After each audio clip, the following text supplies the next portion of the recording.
Happy Sunday. We finished Pride and Prejudice yesterday. My hair is wet. It's hair wash day. I don't really care. Yesterday we finished Pride and Prejudice, and I asked if anyone had any preference for future books. So starting tomorrow, we will be doing Grimm's short stories. But today we are going to read a few books from HP Lovecraft's Necronomicon.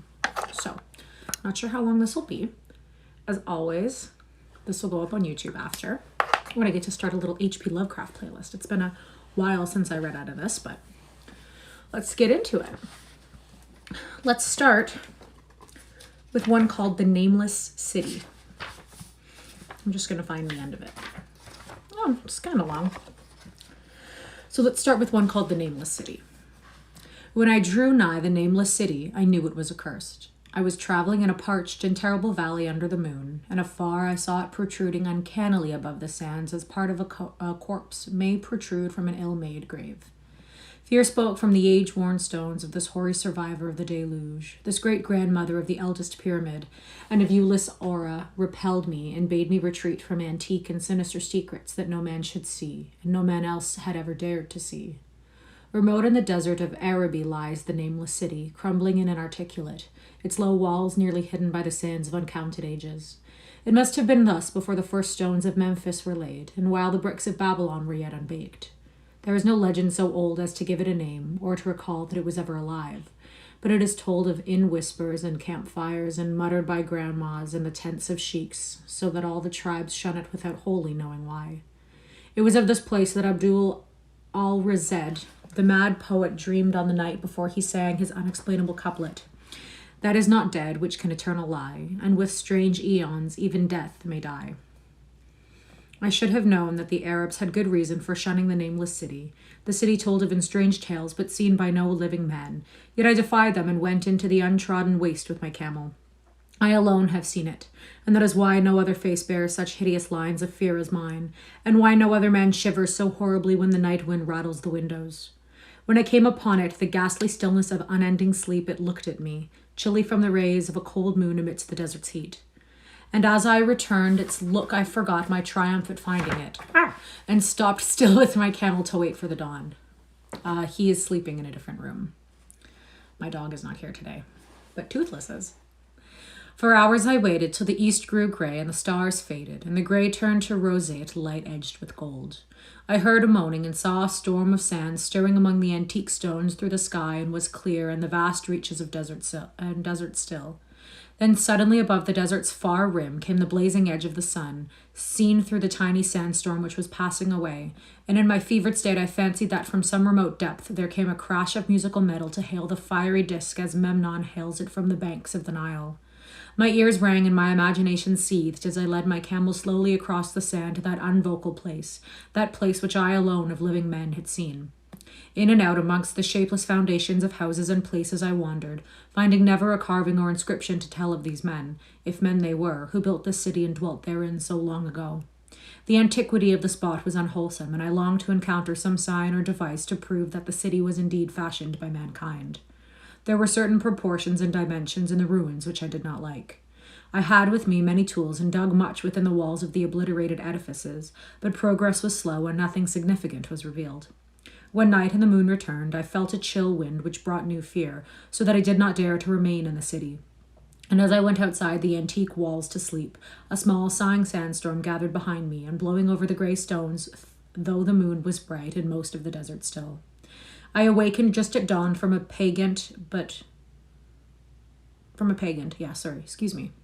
I awakened at dawn from a pageant of horrible dreams, my ears ringing as from some metallic peal. I saw the sun peering readily through the last gusts of a little sandstorm that hovered over the nameless city and marked the quietness of the rest of the landscape. Once more I ventured within those brooding ruins that swelled beneath the sand like an ogre under a coverlet, and again dug vainly for relics of the forgotten race. At noon I rested, and in the afternoon I spent much time tracing the walls and bygone streets, and the outlines of the nearly vanished buildings. I saw that the city had been mighty indeed, and wondered at the sources of its greatness. To myself I pictured all the splendors of an age so distant that Chaldea could not recall it, and thought that Sarnath the Doomed, that stood in the land of Nar when mankind was young, and of Ib, that was carven of grey stone before mankind existed. All at once I came upon a place where the bedrock rose stark through the sand and formed a low cliff. And here I saw with joy what seemed to promise further traces of the antediluvian people. Hewn roughly on the face of the cliff were the unmistakable facades of several small, squat rock houses or temples, whose interiors might preserve many secrets of ages too remote for calculation, though sandstorms had long since effaced any carvings which may have been outside. Very low and sand-chalked were all the dark apertures near me, but I cleared one with my spade and crawled through it, carrying a torch to reveal whatever mysteries it might hold. When I was inside, I saw that the cavern was indeed a temple, and beheld plain signs of the race that had lived and worshipped before the desert was a desert. Primitive altars, pillars, and niches, all curiously low, were not absent, and though I saw no sculptures or frescoes, there were many singular stones clearly shaped into symbols by artificial means. The lowness of the chiseled chamber was very strange, for I could hardly kneel upright, but the area was so great that my torch showed only part of it at a time. I shuddered oddly in some of the far corners, for certain altars and stones suggested forgotten rites of terrible, revolting, and inexplicable nature, and made me wonder what manner of men could have made and frequented such a temple. When I had seen all that the place contained, I crawled out again, avid to find what the temples might yield. Night had now approached, yet the tangible things I had seen made curiosity stranger than fear, so that I did not flee from the long moon-cast shadows that had daunted me first when I saw the nameless city. In the twilight, I cleared another aperture, and with a new torch crawled into it, finding more vague stones and symbols, though nothing more definite than the other temple it contained. The room was just as low, but much less broad, ending in a very narrow passage crowded with obscure and cryptical shrines.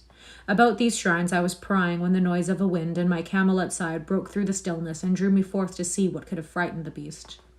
The moon was gleamingly vivid over the primitive ruins, lighting a dense cloud of sand that seemed blown by a strong but decreasing wind from some point along the cliff ahead of me.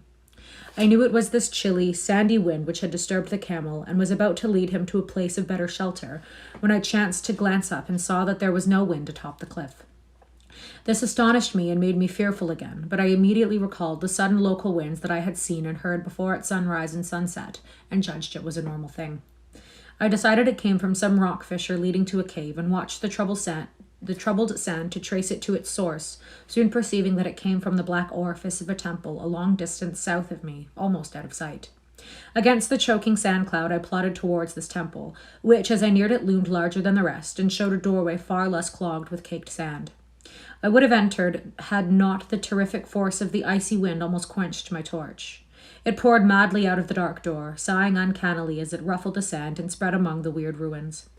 Soon it grew fainter, and the sand grew more and more still, till finally all was at rest again, but a presence seemed stalking among the spectral stones of the city, and when I glanced at the moon it seemed to quiver as though mirrored in unquiet waters.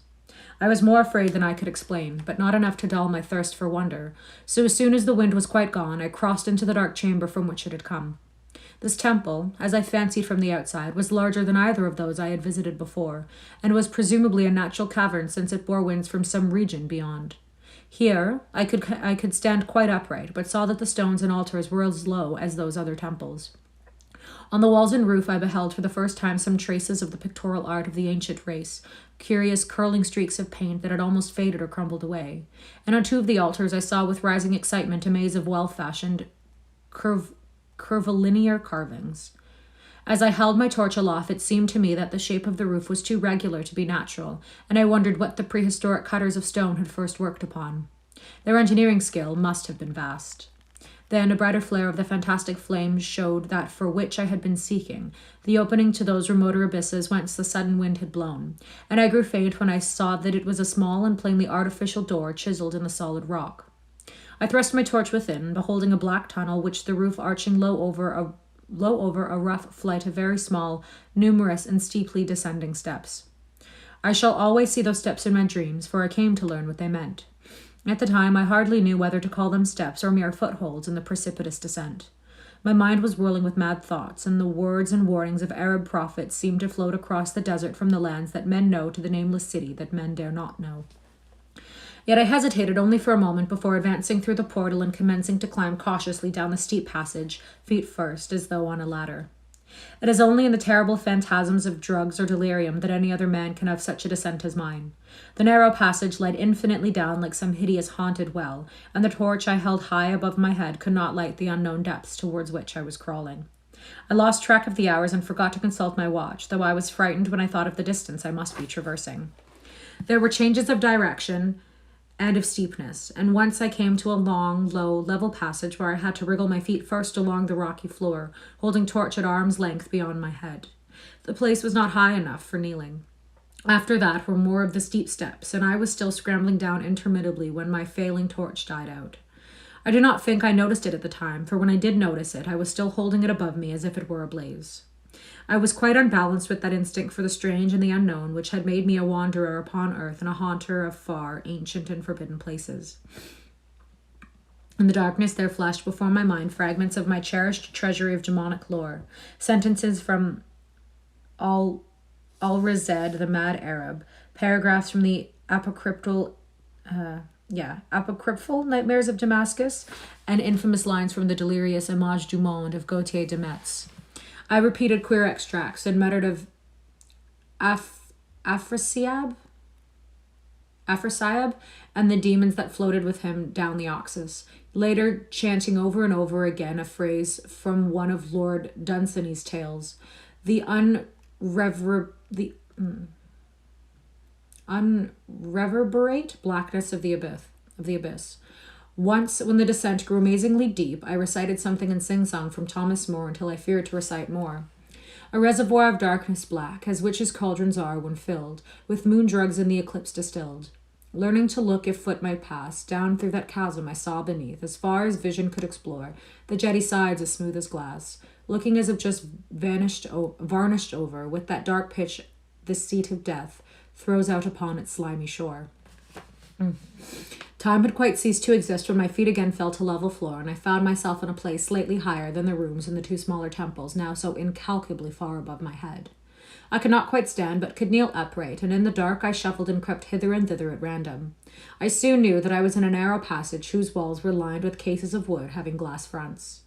As in that Paleozoic and abysmal place, I felt of such things as polished wood and glass. I shuddered at the possible implications. The cases were apparently ranged along each side of the passage at regular intervals, and were oblong and horizontal, hideously like coffins in shape and size. When I tried to move 2 or 3 for further examination, I found that they were firmly fastened. I saw that the passage was a long one, so floundered ahead rapidly in a creeping run that would have seemed horrible had any eye watched me in the blackness, crossing from side to side occasionally to feel of my surroundings and be sure the walls and rows of cases still stretched on. Manus I used to thinking visually that I almost forgot the darkness and pictured the endless corridor of wood and glass and its low, studded monotony as though I saw it. And when, in a moment of indescribable emotion, I did see it. Just when my fancy merged into real sight, I cannot tell, but there came a gradual glow ahead, and all at once I knew that I saw the dim outlines of the corridor and the cases, revealed by some unknown subterranean phosphorescence. For a little while it was exactly as I imagined it, since the glow was very faint, but as I mechanically kept stumbling ahead into the stronger light, I realized that my fancy had been but feeble. The hall was no relic of crudity like the temples in the city above, but a monument of the most magnificent and exotic art.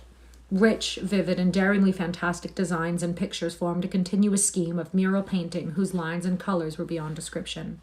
The cases were of a strange golden wood, with fronts of exquisite glass, and containing the mummified forms of creatures outreaching in grotesqueness the most chaotic dreams of man.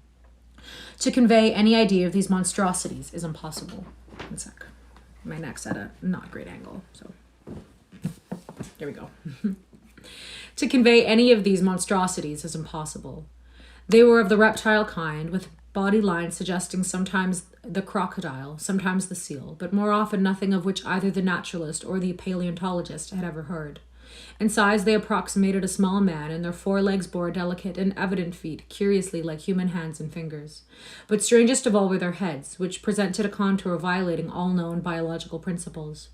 To nothing can such things be well compared. In one flash I thought of comparisons as varied as the cat, the bulldog, the mythic satyr, and the human being. Not Jove himself had so colossal and protuberant a forehead, yet the horns and the noselessness and the alligator-like jaw placed the things outside all established categories. I debated for a time the reality of the mummies, half suspecting they were artificial idols, but soon decided they were indeed some Paleogean species which had lived when the nameless city was alive.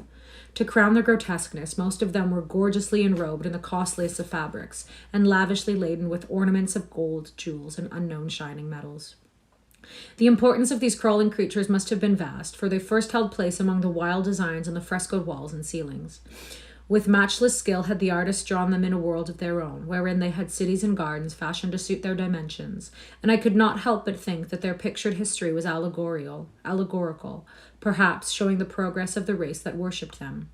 These creatures, I said to myself, were to be the men of the timeless city, what that she-wolf was to Rome, or that totem beast is to a tribe of Indians. Holding this view, I could trace roughly a wonderful epic of the nameless city, the tale of a mighty seacoast metropolis that ruled the world before Africa rose out of the waves, and of its struggles as the sea shrank away and the desert crept into the fertile valley that held it.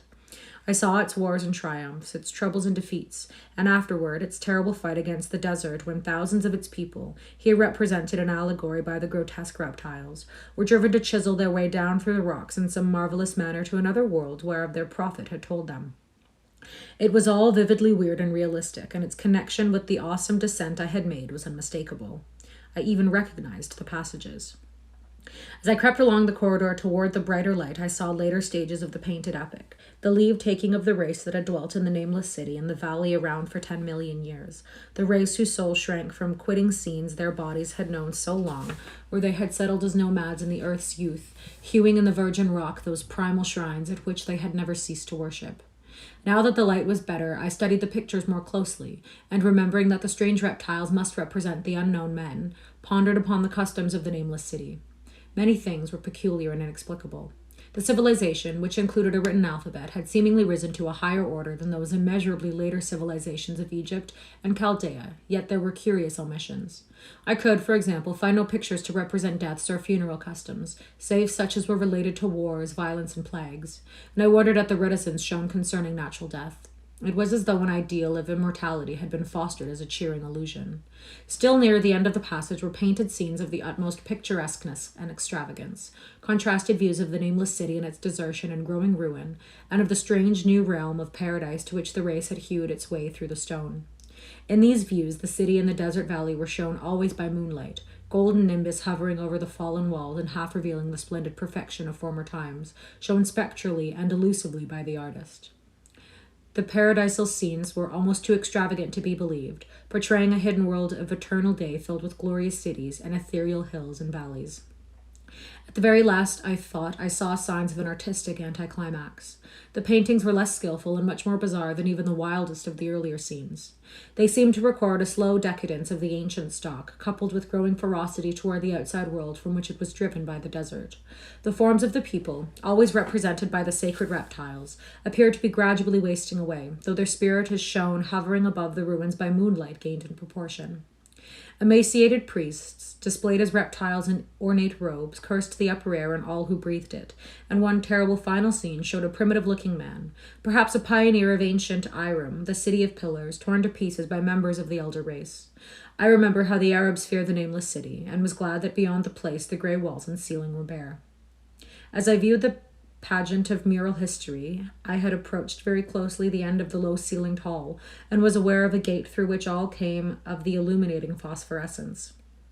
Creeping up to it, I cried aloud in transcendent amazement at what lay beyond, for instead of other and brighter chambers, there was only an illimitable void of uniform radiance, such as one might fancy when gazing down from a peak of Mount Everest upon a sea of sunlit mist. Behind me was a passage so cramped that I could not stand upright in it.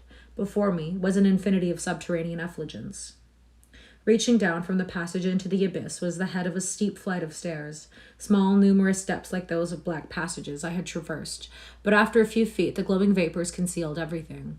Swung back open against the left-hand wall of the passage was a massive door of brass, incredibly thick and decorated with fantastic bas-reliefs, which could, if closed shut, the whole inner world of light away from the vaults and passages of rock.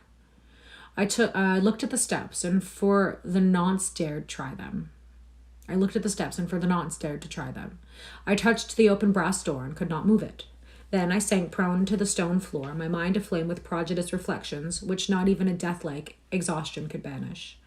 As I lay still with closed eyes, free to ponder, many things I had lightly noted in the frescoes came back to me with new and terrible significance.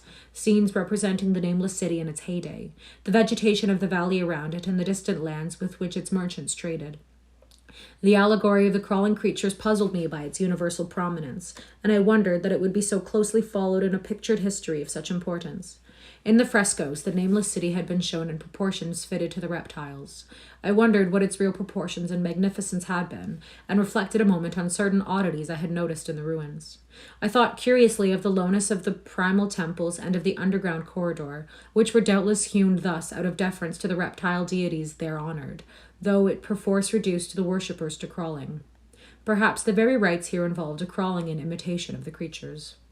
No religious theory, however, could easily explain why the level passages in that awesome descent should be as low as the temples, or lower, since one could not even kneel in it. As I thought of the crawling creatures, whose hideous mummified forms were so close to me, I felt a new throb of fear. Mental associations are curious, and I shrank from the idea that except for the poor primitive man torn to pieces in the last painting, mine was the only human form amidst the many relics and symbols of primordial life. But as always in my strange and roving existence, wonder soon drove out fear, for the luminous abyss and what it might contain presented a problem worthy of the greatest explorer. That a weird world of mystery lay far down that flight of peculiarly small steps I could not doubt, and I hoped to find there those human memorials which the painted corridor had failed to give. The frescoes had pictured unbelievable cities and valleys in this lower realm, and my fancy dwelt on the rich and colossal ruins that awaited me. My fears, indeed, concerned the past rather than the future. Not even the physical horror of my position in the cramped corridor of dead reptiles and antediluvian frescoes, miles below the world I knew, and faced by another world of eerie light and mist, could match the lethal dread I felt at the abysmal antiquity of the scene in its soul. An antiqueness so vast and that measurement is feeble seemed to leer down from the primal stones and rock-hewn temples of the nameless city, while the very latest of the astounding maps in the frescoes showed oceans and continents that man had forgotten, with only here and there some vaguely familiar outline. Of what could have happened in the geological ages since the paintings ceased and the death-hating race resentfully succumbed to decay, no man might say. Life had once teemed in these caverns and in the luminous realm beyond.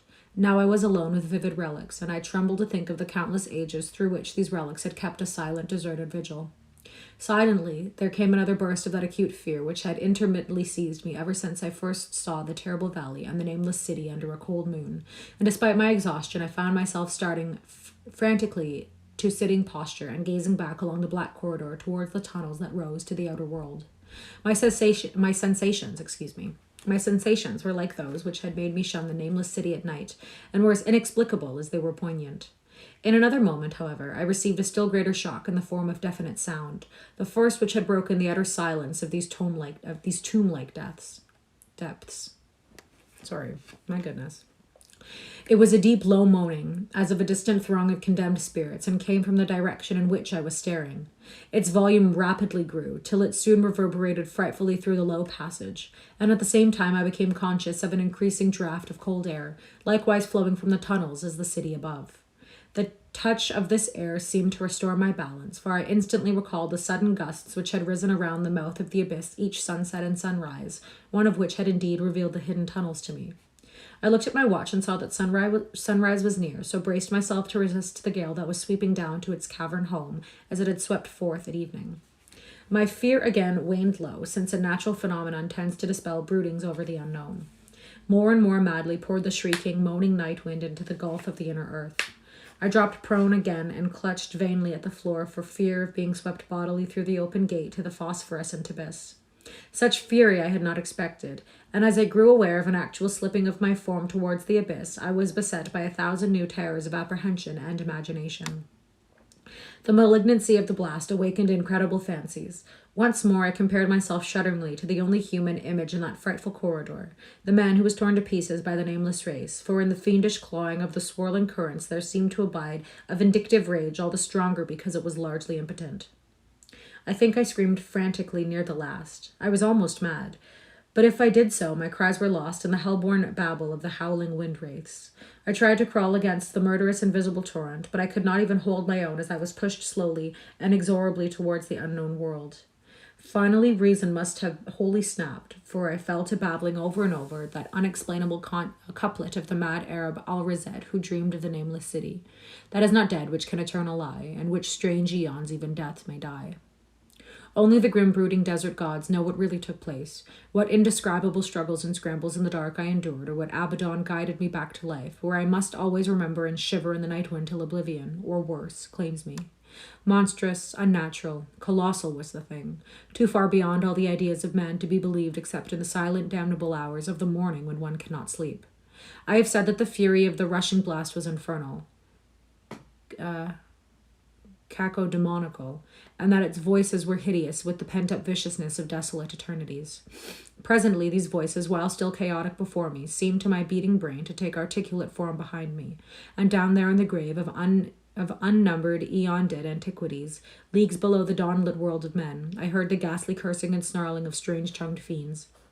Turning, I saw outlined against the luminous ether of the abyss that could not be seen against the dusk of the corridor, a nightmare horde of rushing devils, hate-distorted, grotesquely panoplied, half-transparent devils of a race no man might mistake, the crawling reptiles of the nameless city. And as the wind died away, I was plunged into the ghoul-pool darkness of earth's bowels, for behind the last of the creatures, the great brazen door clanged shut with a deafening peal of metallic music, whose reverberations swelled out to the distant world to hail the rising sun as Memnon hails it from the banks of the Nile. Okay, that's that one. I just gotta grab something. Okay. Herbert West, Reanimator, is the next one.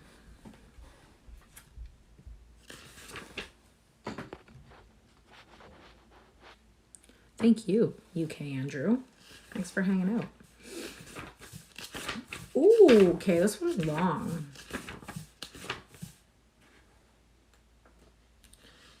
Okay, this one's really long. We're not going to do this one right now. We're not going to do Reanimator right now. Let's do the music of Eric Zahn. Let's do the music of Eric Zahn. Yeah. I have examined maps of the city with the greatest care, yet have never again found the Rue d'Azur. These maps have not been modern maps alone, for I know that names change. I have, on the contrary, delved deeply into all the antiquities of the place, and have personally explored every region of whatever name which could possibly answer to the street I knew as the Rue d'Azur. But despite all I have done, it remains a humiliating fact that I cannot find the house, the street, or even the locality where, during the last months of my impoverished life as a student of metaphysics at the university, I heard the music of Eric Zahn. That my memory is broken, I do not wonder, for my health, physical and mental, was gravely disturbed throughout the period of my residence in the Rue d'Azur, and I recall that I took none of my few acquaintances there. But that I cannot find that place again is both singular and perplexing, for it was within a half-hour's walk of the university, and was distinguished by peculiarities which could hardly be forgotten by anyone who had been there. I had never met a person since who has seen the Rue d'Azur. The Rue d'Azur lay across a dark river bordered by precipitous brick, blear-windowed warehouses, and spanned by a ponderous bridge of dark stone. It was always shadowy along that river, as if the smoke of neighboring factories shut out the sun perpetually. The river was also odorous with evil stenches which I have never smelled elsewhere, and which may some day help me to find it, since I should recognize them at once. Beyond the bridge were narrow cobbled streets with rails, and then came the ascent, at first gradual, but incredibly steep as the Rue d'Azur was reached. I have never seen another street as narrow and steep as the Rue d'Azur. It was almost a cliff, closed to all vehicles, consisting in several places of flights of steps and ending at the top in a lofty ivied wall. Its paving was irregular, sometimes stone slabs, sometimes cobblestones, and sometimes bare earth with struggling greenish-gray vegetation. The houses were tall, peak-roofed, incredibly old, and crazily leaning backward, forward, and sideways. Occasionally, an opposite pair, both leaning forward, almost met across the street like an arch, and certainly they kept most of the light from the ground below. There were a few overhead bridges from house to house across the street. The inhabitants of that street impressed me peculiarly. At first, I thought it was because they were all silent and reticent, but later decided it was because they were all very old. I do not know how I came to live on such a street, but I was not myself when I moved there. I had been living in many poor places, always evicted for want of money, until at last I came upon that tottering house in the Rue de Soule kept by the paralytic Blandot. It was the third house from the top of the street, and by far the tallest of them all. My house was on the 5th story, the only inhabited room there. My room was on the 5th story, the only inhabited room there, since the house was almost empty. On the night I arrived, I heard strange music from the peaked garret overhead, and the next day asked old Blandot about it. He told me it was an old German viol player, a strange dumb man who signed his name as Eric Zahn, and who played evenings in a cheap theatre orchestra, adding that Zahn's desire to play in the night after his return from the theatre was the reason he had chosen this lofty and isolated garret room, whose single gable window was the only point on the street from which one could look over the terminating wall at the declivity and panorama beyond. Thereafter I heard Zahn every night, and although he kept me awake, I was haunted by the weirdness of his music. Knowing little of the art myself, I was yet certain that none of his harmonies had any relation to music I had heard before, and concluded that he was a composer of highly original genius. The longer I listened, the more I was fascinated, until after a week I resolved to make the old man's acquaintance. One night, as he was returning from his work, I interrupted Zahn in the hallway and told him that I would like to know about him and be with him when he played. He was a small, lean, bent person with shabby clothes, blue eyes, grotesque, satyr-like face, and nearly bald head. And at my first words seemed both angered and frightened. Yes. My obvious friendliness, however, finally melted him, and he grudgingly motioned to me to follow him up the dark, creaking and rickety attic stairs. His room, one of only 2 in the steeply pitched garret, was on the west side, toward the high wall that formed the upper end of the street. Its size was very great, and seemed the greater because of its extraordinary barrenness and neglect. Of furniture, there was only a narrow iron bedstead, a dingy washstand, a small table, a large bookcase, an iron music rack, and 3 old-fashioned chairs. Sheets of music were piled in disorder about the floor. The walls were of bare boards and had probably never known plaster, whilst the abundance of dust and cobwebs made the place seem more deserted than inhabited. Evidently, Eric Zahn's world of beauty lay in some far cosmos of the imagination. Motioning me to sit down, the dumb man closed the door, turning the large wooden bolt, and lighted a candle to augment the one he had brought with him. He now removed his viol from its moth-eaten covering, and, taking it, seated himself in the least uncomfortable of the chairs. He did not employ the music rack, but, offering no choice in playing from memory, enchanted me for over an hour with strains I had never heard before, strains which must have been of his own devising. To describe their exact nature is impossible for one unversed in music. They were a kind of fugue, with recurrent passages of the most captivating quality, but to me were notable for the absence of any of the weird notes I had overheard from my room below on other occasions. Those haunting notes I had remembered, and had often hummed and whistled inaccurately to myself, so when the player at length laid down his bow, I asked him if he would render some of them. As I began my request, the wrinkled, satyr-like face lost the bored placidity it had possessed during the playing, and seemed to show the same curious mixture of anger and fright which I had noticed when I first accosted the old man. For a moment I was inclined to use persuasion, regarding rather lightly the whims of senility, and even tried to awaken my host's weirder mood by whistling a few of the strains to which I had listened the night before. But I did not pursue this course for more than a moment, for when the dumb musician recognized the whistled air, his face grew suddenly distorted with an expression wholly beyond analysis, and his cold, long, bony right hand reached out to stop my mouth and silence the crude imitation. As he did this, he further demonstrated his eccentricity by casting a startled glance towards the lone curtained window, as if fearful of some intruder. A glance doubly absurd, since the garret stood high and inaccessible above all the adjacent roofs, this window being the only point on the steep street, as the concierge had told me, from which one could ever see the wall at the summit. From one could see over the wall at the summit, The old man's glance brought Blandot's remark to my mind, and with a certain capriciousness I felt a wish to look out over the wide and dizzying panorama of moonlit roofs and city lights beyond the hilltop, which of all the dwellers in the Rue de Seille could only this crabbed musician see. I moved toward the window and would have drawn aside the nondescript curtains, when, with a frightened rage even greater than before, the dumb lodger was upon me again, this time motioning with his head towards the door as he nervously strove to drag me thither with both hands. Now thoroughly disgusted with my host, I ordered him to release me and told him I would go at once. His clutch relaxed, and as he saw my disgust and offense, his own anger seemed to subside. He tightened his relaxing grip, but this time in a friendly manner, forcing me into a chair, then, with an appearance of wistfulness, crossing to the littered table, where he wrote many words with a pencil, in the labored French of a foreigner. The note which he finally handed me was an appeal for tolerance and forgiveness. Zahn said that he was old, lonely, and afflicted with strange fears and nervous disorders connected with his music and with other things. He had enjoyed my listening to his music and wished I would come again and not mind his eccentricities. But he could not play to another his weird harmonies, and could not bear hearing them from another, nor could he bear having anything in his room touched by another. He had not known until our hallway conversation that I could overhear his playing in my room, and now asked me if I would arrange with Blando to take a lower room where I could not hear him in the night. He would, he wrote, defray the difference in rent. As I sat deciphering the execrable French, I felt more lenient towards the old man.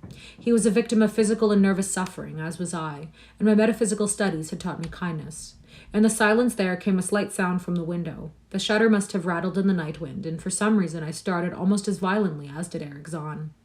So when I had finished reading, I shook my host by the hand and departed as a friend.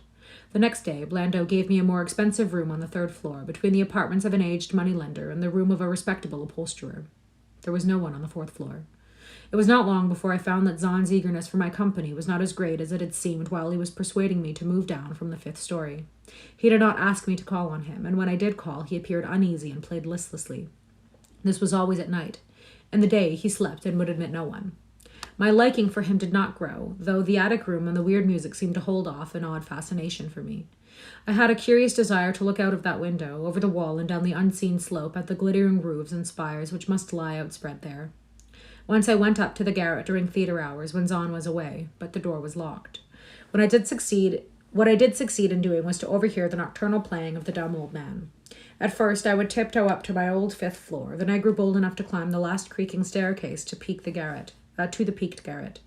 There in the narrow hall outside the bolted door with the covered keyhole, I often heard sounds which filled me with an indefinable dread, the dread of vague wonder and brooding mystery. It was not that the sounds were hideous, for they were not, but that they held vibrations suggesting nothing on this globe of earth, and that at certain intervals they assumed a symphonic quality which I could hardly conceive as produced by one player. Certainly, Eric Zahn was a genius of wild power. As the weeks passed, the playing grew wilder, whilst the old musician acquired an increasing haggardness and furtiveness pitiful to behold. He now refused to admit me at any time, and shunned me whenever we met on the stairs. Then, one night, as I listened at the door, I heard the shrieking viol swell into a chaotic babel of sound, a pandemonium which would have led me to doubt my own shaking sanity had there not come from behind that barred portal a piteous proof that the horror was real, the awful, inarticulate cry which only a mute can utter, and which rises only in moments of the most terrible fear and anguish. I knocked repeatedly at the door, but received no response. Afterward, I waited in the back hallway, shivering with cold and fear, till I heard the poor musician's feeble effort to rise from the floor by the aid of a chair. Believing him just conscious after a fainting fit, I renewed my rapping, at the same time calling out my name reassuringly. I heard Zahn stumble to the window and close both shutter and sash, then stumble to the door, which he falteringly unfastened to admit me. This time his delight at having me present was real, for his distorted face gleamed with relief while he clutched at my coat as a child clutches at its mother's skirts. Shaking pathetically, the old man forced me into a chair whilst he sank into another, beside which his viol and bow lay carelessly on the floor. He sat for some time, inactive, nodding oddly, but having a paradoxical suggestion of intense and frightened listening. Subsequently, he seemed to be satisfied, and crossing to a chair by the table wrote a brief note, handed it to me, and returned to the table, where he began to write rapidly and incessantly. The note implored me, in the name of mercy, and for the sake of my own curiosity, to wait where I was while he prepared a full account in German of all the marvels and terrors which beset him. I awaited, and the dumb man's pencil flew. It was perhaps an hour later, whilst I still waited, and whilst the old musician's feverishly written sheets still continued to pile up, that I saw Zahn start as from the hint of a horrible shock. Unmistakably, he was looking at the curtained window and listening shudderingly. Then I half fancied I heard a sound myself, though it was not a horrible sound, but rather an exquisitely low and infinitely distant musical note, suggesting a player in one of the neighbouring houses, or in some abode beyond the lofty wall over which I had never been able to look. Upon Zahn the effect was terrible, for, dropping his pencil, suddenly he rose, seized his viol, and commenced to rend the night with the wildest playing I had ever heard from his bow, save when listening at the barred door. It would be useless to describe the playing of Eric Zahn on that dreadful night.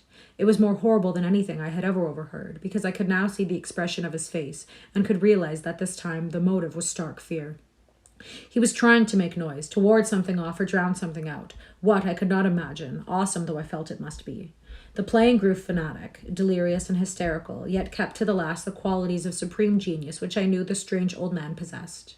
I recognized the air. It was a wild Hungarian dance popular in the theaters, and I reflected for a moment that this was the first time I had ever heard Zahn play the work of another composer. Louder and louder, wilder and wilder, mounted the shrieking and whining of that desperate viol. The player was dripping with an uncanny perspiration and twisted like a monkey, always looking frantically at the curtained window.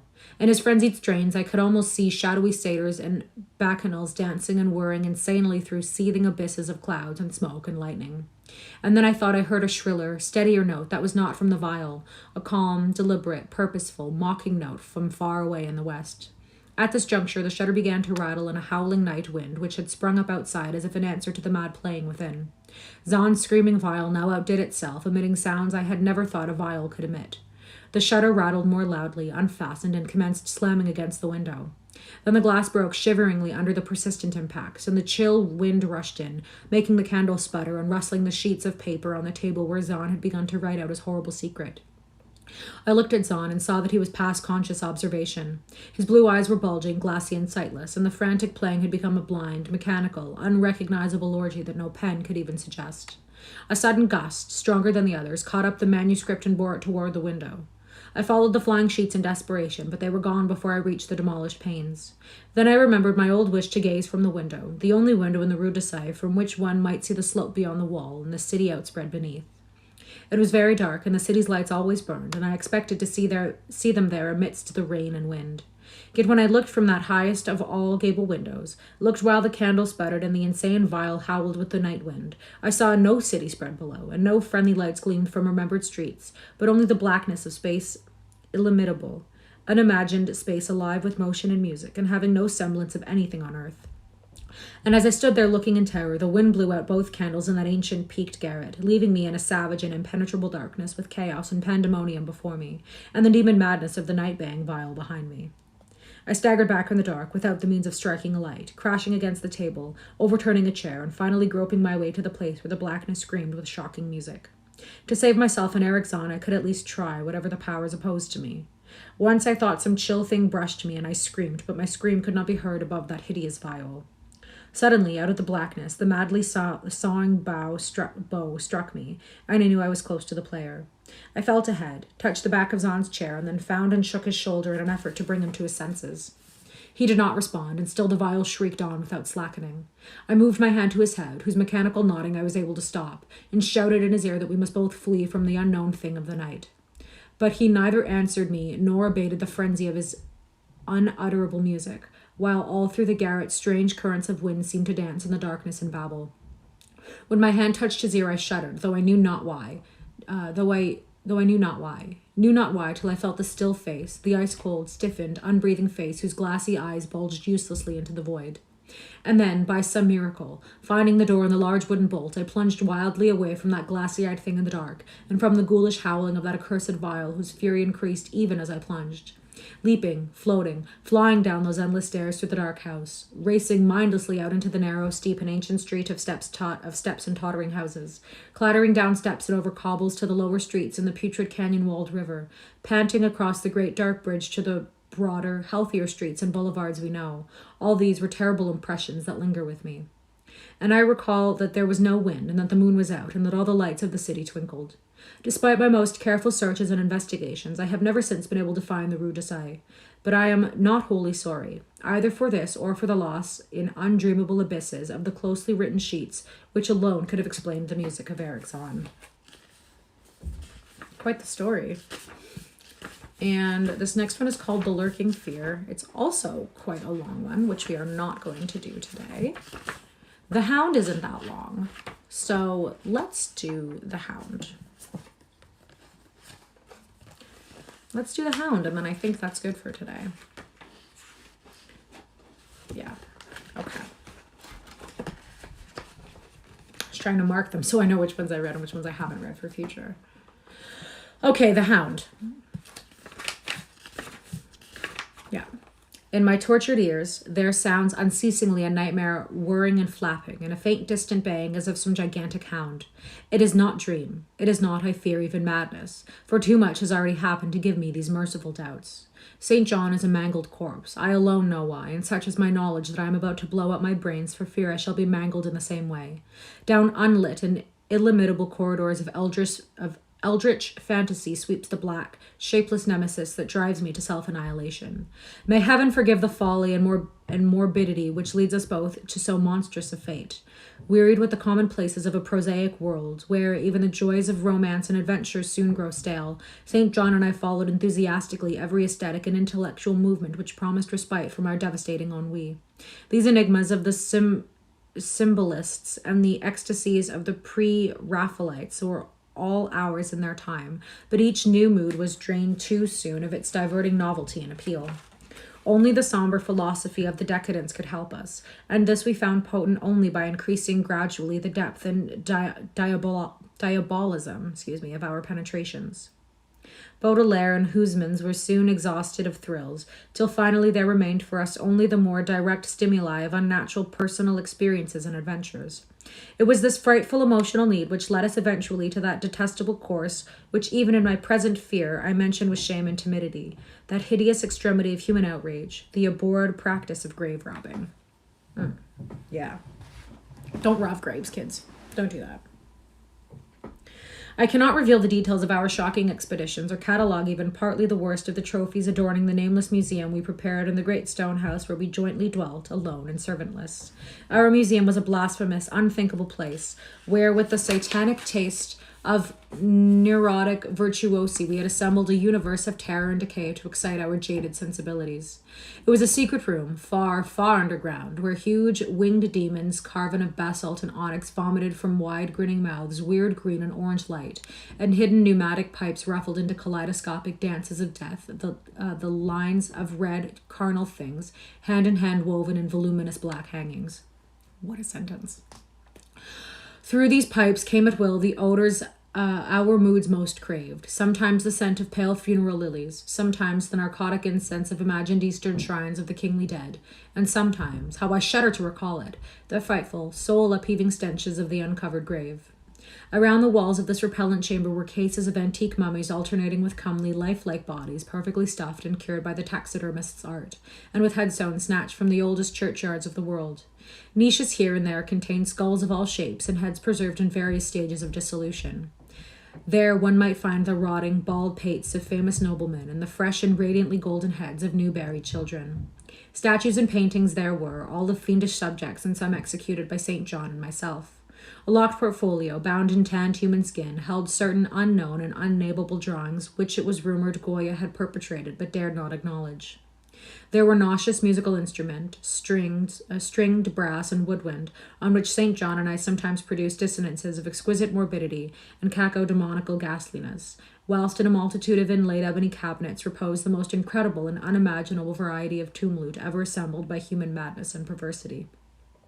It is of this loot in particular that I must not speak. Thank God I had the courage to destroy it long before I thought of destroying myself. The predatory excursions of which we collected our unmentionable treasures were always artistically memorable events.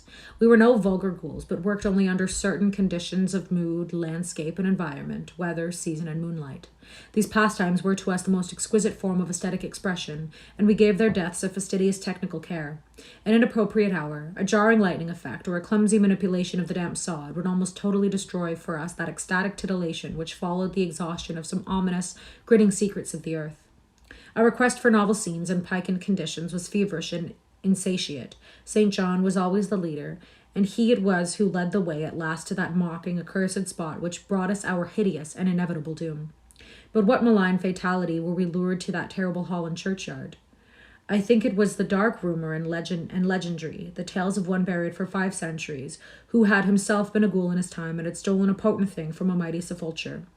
I can recall this scene in these final moments, the pale autumnal moon over the graves casting long, horrible shadows, their grotesque trees drooping sullenly to meet the neglected grass and the crumbling slabs, the vast legions of strangely colossal bats that flew against the moon, the antique ivied church pointing a huge spectral finger at the livid sky, the phosphorescent insects that danced like death fires under the yews in a distant corner, the odors of mold, vegetation, and less explicable things that mingled feebly with the night wind from over far swamps and seas, and worst of all, the faint deep-toned baying of some gigantic hound which we could neither see nor definitely place. As we heard the suggestion of baying, we shuddered, remembering the tales of the peasantry, for whom we sought had centuries before been found in the selfsame spot, torn and mangled by the claws and teeth of some unspeakable beast. I remember how we delved into the ghoul's grave with our spades, and how we thrilled at the picture of ourselves, the grave, the pale watching moon, the horrible shadows, the grotesque trees, the titanic bats, the antique church, the dancing death fires, the sickening odors, the gently moaning night wind, and the strange, half-heard, directionless baying of whose objective existence we could scarcely be sure. Then we struck a substance harder than the damp mold, and beheld a rotting oblong box, crusted with mineral deposits from the long, undisturbed ground. It was incredibly tough and thick, but so old that we finally pried it open and feasted our eyes on what it beheld. Much, amazingly much, was left to the object despite the lapse of 500 years. The skeleton, though crushed in places by the jaws of the thing that had killed it, held together with surprising firmness, and we gloated over the clean, white skull and its long, firm teeth, and its eyeless sockets that had once glowed with a carnal fever like our own. And the coffin lay an amulet of curious and exotic design which had apparently been worn round the sleeper's neck. It was the oddly conventionalized figure of a crouching winged hound, or sphinx with a semi-canine face, and was exquisitely carved in antique oriental fashion from a small piece of green jade. The expression of its features was repellent in the extreme, savoring at once of death, bestiality, and malevolence. Around the base was an inscription of characters which neither St. John nor I could identify, and on the bottom, like a maker's seal, was graven a grotesque and formidable skull. Immediately upon beholding this amulet, we knew that we must possess it, that this treasure alone was our logical pelf from the centuried grave. Even had its outlines been unfamiliar, we would have desired it, but as we looked more closely, we saw that it was not wholly unfamiliar. Alien it indeed was to all art and literature which sane and balanced readers know, but we recognized it as a thing hinted of in the forbidden Necronomicon of the mad Arab Abdul al-Rized, the ghastly soul symbol of the corpse-eating cult of inaccessible Lang in Central Asia. All too well did we trace the sinister lineaments described by the old Arab demonologist. Lineaments, he wrote, drawn from some obscure supernatural manifestation of the souls of those who vexed and gnawed at the dead. Seizing the green jade object, we gave a last glance at the bleached and cavern-eyed face of its owner and closed up the grave as we found it. As we hastened from the abhorrent spot, the stolen amulet in St. John's pocket, we thought we saw the bats descend in a body to the earth that had so lately rifled, as if seeking for some cursed and unholy nourishment. But the autumn moon shone weak and pale, and we could not be sure. So, too, as we sailed the next day away from Holland to our home, we thought we heard the faint distant baying of some gigantic hound in the background. But the autumn wind moaned sad and wan, and we could not be sure. Less than a week after our return to England, strange things began to happen. No shit. Don't fucking do that. We lived as recluses, devoid of friends, alone and without servants, in a few rooms of an ancient manor house on a bleak and unfrequented moor, so that our doors were seldom disturbed by the knock of the visitor. Now, however, we were troubled by what seemed to be a frequent fumbling in the night, not only around the doors, but around the windows also, upper as well as lower. Once we fancied that a large, opaque body darkened the library window when the moon was shining against it, and another time we thought we heard a whirring or flapping sound not far off. On each occasion, investigation revealed nothing, and we began to ascribe the occurrences to imagination, which still prolonged in our ears the faint far baying we thought we had heard in the Holland churchyard. The jade amulet now reposed in a niche in our museum, and sometimes we burned a strangely scented candle before it. We read much in Al-Rized's Necronomicon about its properties and about the relation of ghouls' souls to the objects it symbolized, and were disturbed by what we read. Then terror came. On the night of September 24, 19 blank, I heard a knock at my chamber door. Fancying it St. John's, I bade the knocker enter, but was answered only by a shrill laugh. There was no one in the corridor.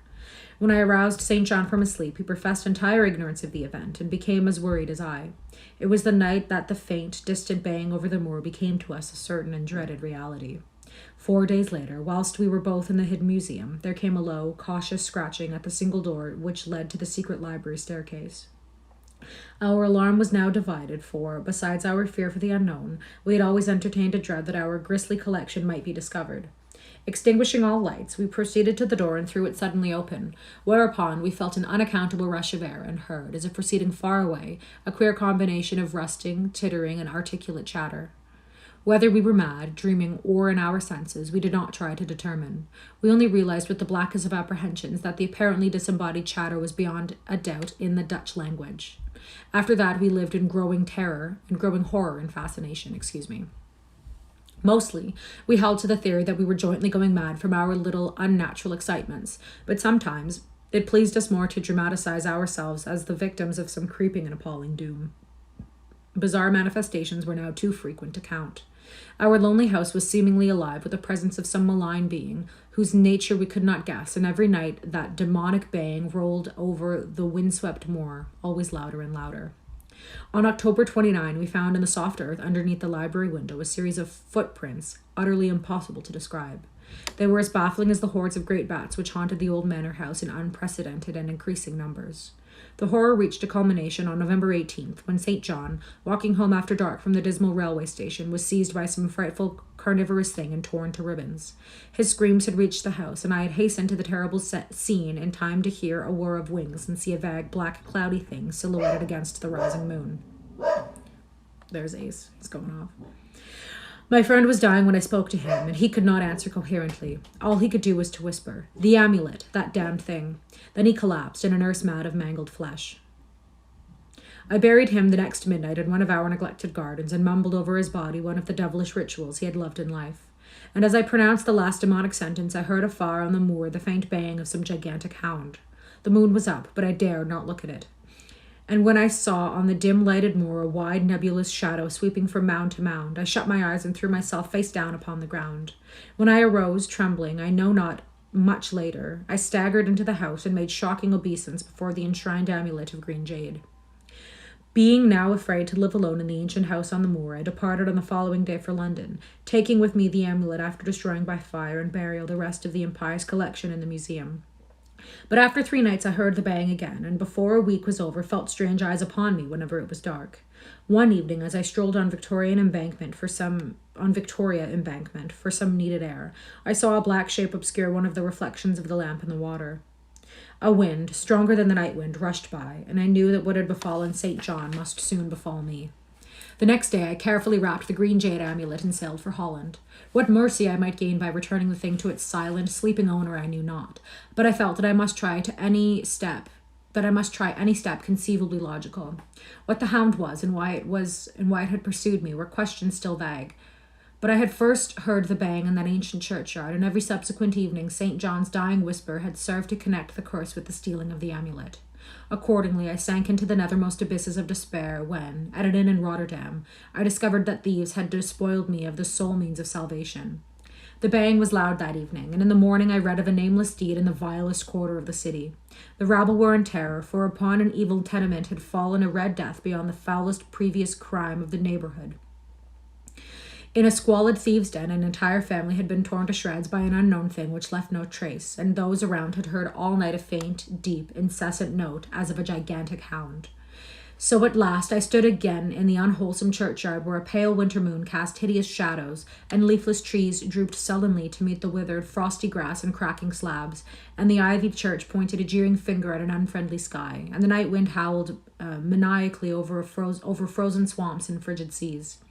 The baying was very faint now, and it ceased altogether as I approached the ancient grave I had once violated and frightened away an abnormally large horde of bats which had been hovering curiously around it. I know not why I went thither unless to pray, or gibber about insane pleas and apologies to the calm white thing that lay within.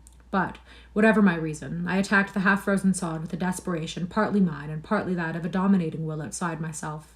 Excavation was much easier than I expected, though at one point I encountered a queer interruption, when a lean vulture darted down out of the cold sky and pecked frantically at the grave earth until I killed him with a blow of my spade. Finally, I reached the rotting oblong box and removed the damp nitrous cover. This is the last rational act I ever performed.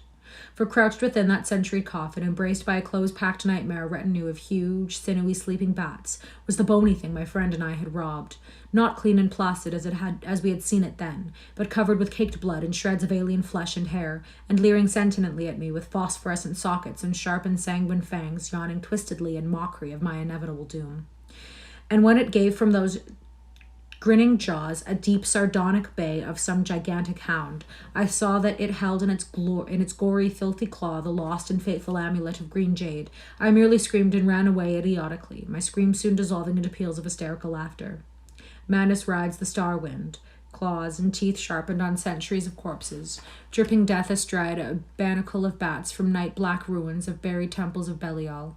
Now, as the baying of that dead fleshless monstrosity grows louder and louder, and the stealthy whirring and flapping of those accursed webbed wings circles closer and closer, I shall seek with my revolver the oblivion which is my only refuge from the unnamed and unnameable.